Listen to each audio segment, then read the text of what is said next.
Good morning, friends. Welcome back to Rose Tarot and Astrology. I am your host, Mel Rose, and this is your two-card tarot reading for Thursday, October 19, 2023.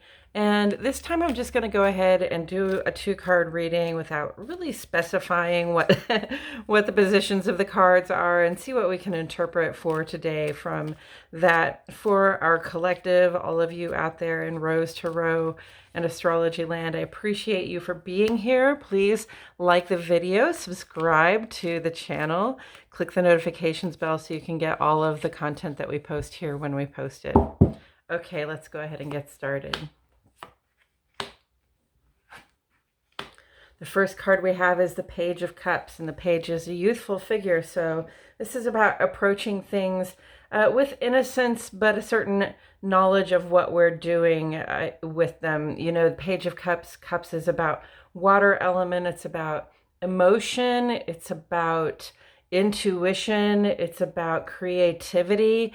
And so using your imagination a little bit, and not being afraid to really, you know, go a little bit whimsical with your creative side and imagine, you know, odd and silly things for yourself. I always say that, or I say that because, you know, this person, if you see, is sort of looking at a fish jumping out of the cup. Fishes usually relate back to intuition, you know, and behind this person you see there's water, and it looks to be a relatively calm water emotional state with that water, but a little bit choppy in there. So I think that that's really just a lot of curiosity and imagination at work for us right now. And that's something that we can appreciate having on our side as a skill, even if we feel a little bit novice about it, and even if we are, you know, not accustomed to articulating what we feel or what we intuit. You know, it's still not a bad thing to use your imagination a little bit.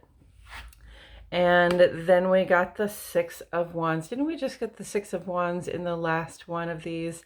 Okay, so Six of Wands here is a fire card. Wands are about the will to act, our desire to move forward, our desire to make progress.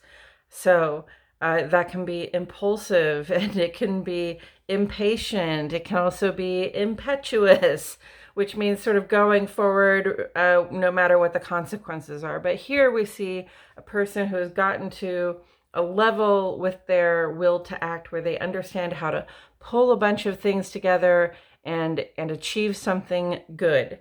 And because they've achieved something good, other people have shown up to sort of celebrate them. You know, they're carrying the rest of the staffs. And this one has a laurel wreath on their wand because they're the ones who win. You've got that earring on there that says V for victory. That's a really good signifier of like, this person has really made a big achievement, and we are happy to see them.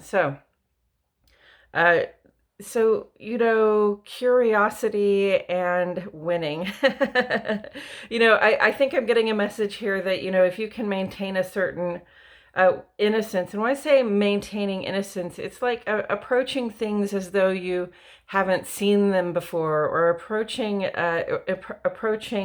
tasks and projects as though you have not been there before. Even if you have, it can help to sort of take a new attitude toward doing things even that you've done many times before. It can help you you know, find different ways to win. You know, if you use your imagination about how you're going to unfold the plans that you're making, then you know, sometimes it's the person who does something that's a little bit out of the ordinary, who winds up sort of doing the thing as though it had never been done before, right?